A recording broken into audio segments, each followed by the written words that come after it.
হেই everyone, কেমন আছো তোমরা সবাই? পিয়ালি রন্ধনশালায় তোমাদের সকলকে স্বাগত জানাই।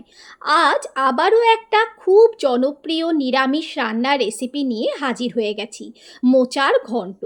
এটা তোমরা নিরামিষ আমিষ দুভাবেই বানাতে পারবে। আজ আমি নিরামিষ পদ্ধতিটাই তোমাদের সাথে শেয়ার করছি।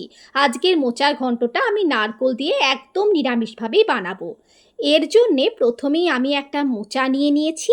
মোচার ফুলগুলো আমাদের এই রান্নায় ব্যবহার করতে হবে।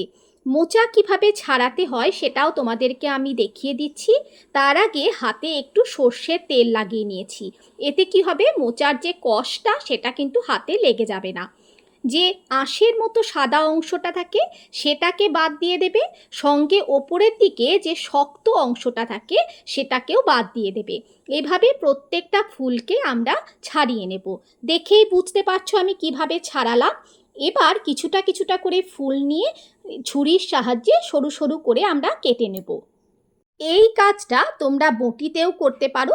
যতটা সম্ভব কুচি কুচি করে কাটার চেষ্টা করবে এবং কাটার সাথে সাথেই সঙ্গে সঙ্গেই কিন্তু লবণ ও হলুদ দেওয়া জলের মধ্যে রেখে দেবে।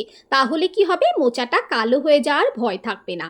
ফুলগুলো ছাড়িয়ে নেওয়ার পর মোচার শেষের দিকের যে সাদা অংশটা থাকে সেটা কিন্তু খুবই কচি হয়। এটাকে আর ওইভাবে ছাড়ানোর তোমাদের দরকার নেই।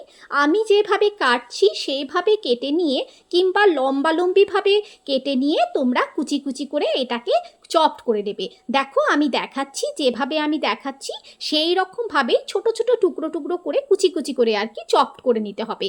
এটাকে আর ফুলগুলোকে ছাড়ানোর দরকার নেই। এটা সমস্তটাই কিন্তু রান্নায় আমরা ইজিলি ব্যবহার করতে পারবো। এটাও আমি কেটে নিচ্ছি। কাটার সাথে সাথেই আবারও লবণ হলুদ দেওয়া জলের মধ্যে রেখে দিচ্ছি। আমার সমস্ত মোচাটা কাটা হয়ে গেছে। এবার আমি এই মোচাটাকে একটা প্রেসার কুকারে দিয়ে একটা সিটি দিয়ে দেবো। মোচা যেহেতু খুব নরম হয় সেজন্য একটা সিটিতেই খুব সুন্দরভাবে সিদ্ধ হয়ে যাবে। সিদ্ধ করার সময়ই আমি এর মধ্যে দিয়ে দিচ্ছি অল্প লবণ আর অল্প হলুদ। যদিও আমরা জলের মধ্যে আগেই লবণ হলুদ দিয়েছিলাম, তবু এখানে আরেকটু দিয়ে দিলাম, কষটা যেটুকু আছে সেটুকুও বেরিয়ে যাবে। এর মধ্যে দেখতে পেলে আমি একটা মশলাও বানিয়ে নিয়েছি। মশলা কিছুই না, অল্প একটু আদা আর একটা কাঁচা লঙ্কা। লঙ্কাটা তোমরা তোমাদের স্বাদ অনুযায়ী বাড়িয়ে কমিয়ে নিতে পারো। এবার মোচাটা রান্না করার জন্য সর্ষের তেল গরম করে তার মধ্যে গোটা গরম মশলা ফোড়নে দিয়ে দিয়েছি, দুটো এলাচ, দুটো লবঙ্গ, দুটো দারচিনির টুকরো, একটা তেজপাতা দিয়েছি আর দিয়েছি একটা শুকনো লঙ্কা। ফোড়নটা থেকে খুব সুন্দর একটা গন্ধ বেরোলে দিয়ে দেব কিছুটা কোরানো নারকেল। নারকেলটা একটু ভাজা ভাজা হয়ে গেলে দিয়ে দেব 1 চামচ আমরা যে মশলাটা করে রেখেছিলাম আদা আর কাঁচা লঙ্কা সেইটা। খুব ভালোভাবে মশলাটা কষানো হয়ে গেলে এর মধ্যে দিয়ে দিচ্ছি গুঁড়ো মশলা। গুঁড়ো মশলার মধ্যে কিছুই নয়, দিচ্ছি 1/2 চামচ ধনে গুঁড়ো, 1/2 চামচ জিরে গুঁড়ো, 1/2 চামচ কাশ্মীরি লঙ্কার গুঁড়ো আর 1/2 চামচ হলুদ গুঁড়ো। সব কিছুকে খুব সুন্দরভাবে মিশিয়ে নেব। যদি তোমাদের এই সময় মশলাটা ড্রাই লাগে একটু জলের ছিটে দিয়ে মশলাটাকে ভালোভাবে কষিয়ে নেবে। কষানো হয়ে গেলে এর মধ্যে দিয়ে দিচ্ছি আমি কিছুটা টমেটো কুচি, সাথে দিয়ে দিয়েছি স্বাদ অনুযায়ী লবণ আর স্বাদটা ব্যালেন্স করার জন্য দিয়েছি অল্প চিনি। এর মধ্যে এবার আমি দিয়ে দেবো ডুমো করে কেটে রাখা আলু।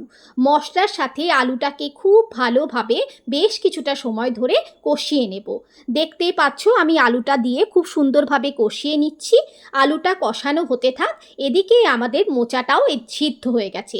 এটাকে আমি একটা স্টেনারের সাহায্যে ছেঁকে নিচ্ছি। এক্সেস যে জলটা আছে এটা এতে বেরিয়ে যাবে। আলুটা মশলার সাথে কষানো হয়ে গেছে। এর মধ্যে দিয়ে দেব সিদ্ধ করে রাখা মোচাটা।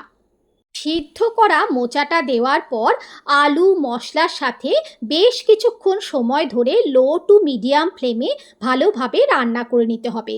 মোচাটা তো আমাদের সিদ্ধ হয়েই আছে, আলুটাও কষানোর সময় 50 to 60% সিদ্ধ হয়েই গেছিলো। এই সময় ঢাকা দিয়ে দিয়ে আমরা বাকিটাও সিদ্ধ করে নেব। এতে মোচার যে এক্সেস জলটার আছে সেটাও শুকিয়ে যাবে, আলুটাও খুব সুন্দরভাবে সিদ্ধ হয়ে যাবে, আবার সমস্ত রান্নাটা বেশ মাখা মাখা হয়ে যাবে। দেখতেই পাচ্ছ আমাদের মোচাটা প্রায় শেষ হয়ে গেছে, রান্না কমপ্লিট। এই সময় দিয়ে দেব বেশ কিছুটা কোরানো নারকেল। নারকেলটা দিয়ে ভালোভাবে মোচার সাথে মিশিয়ে দেব। ব্যাস, আমাদের নিরামিষ মোচার ঘন্ট রেডি। নামানোর আগে দিয়ে দেব হাফ টিস্পুন মতো গরম মশলার গুঁড়ো, হাফ টিস্পুন ঘি।